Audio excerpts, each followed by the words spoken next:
Ineos is first and foremost a petrochemical company. However, it has a 30% interest in Mercedes-Benz F1 team and a share of Man United. But it's also started to build its own cars. Now this is the all-new Quartermaster. When Ineos founder Sir Jim Radcliffe discovered the original Land Rover Defender was being retired, he offered to buy the tooling and continue to build it. Land Rover, they declined. Now that might have stopped things right there had it not been for the Grenadier pub in London. Over an ale or two, Ratcliffe and friends decided to build their own off-roader, one that would take its inspiration and off-road ability from the Defender. The result is the Grenadier SUV and now the Quartermaster pickup. It gets a 300mm stretch in the wheelbase, which gives it a roomy double cab with a box out back. Lift the hood and there sits a BMW Source 3-litre Turbo 6 that makes 281 horsepower and 331 pound-feet of torque. On paper the numbers look a little shy given the Quartermaster's 2650 kilogram curb weight. Surprisingly, it feels crisp under hard acceleration and it maintains that initial urgency through the mid-range. Credit the slick shifting 8-speed ZF transmission and the fact peak torque is available anywhere between 1750 and 4000 RPM.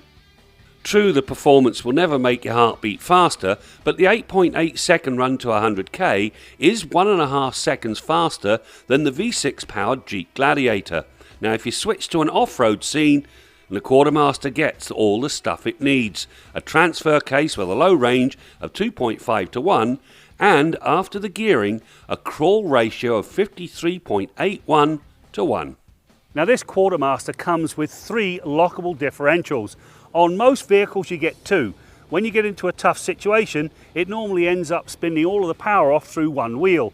This one you lock all 3 and add these meaty off-road tyres and now no wheel spin. This thing will pull the skin off a rice pudding without a single wheel moving.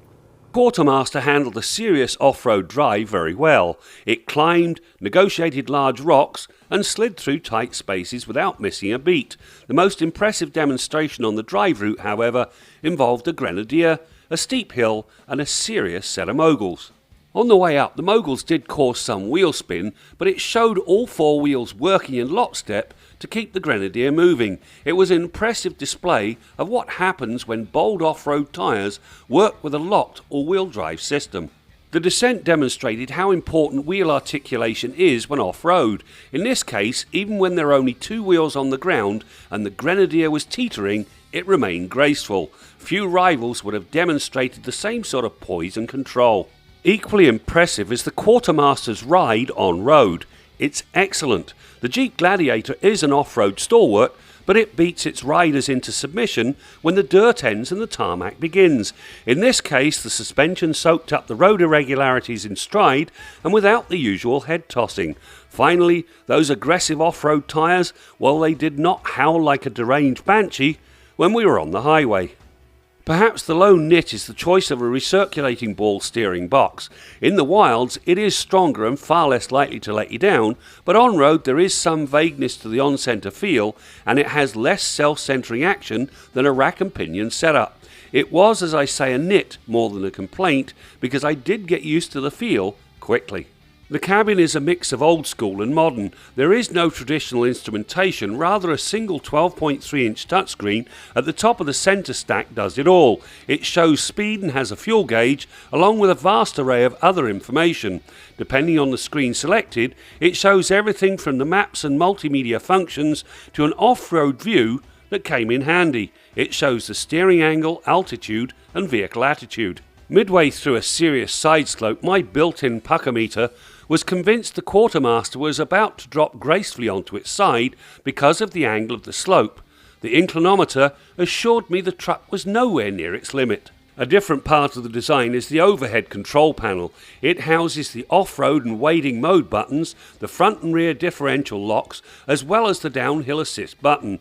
Behind these functions are pre-wired breakers for things like a winch or a light bar.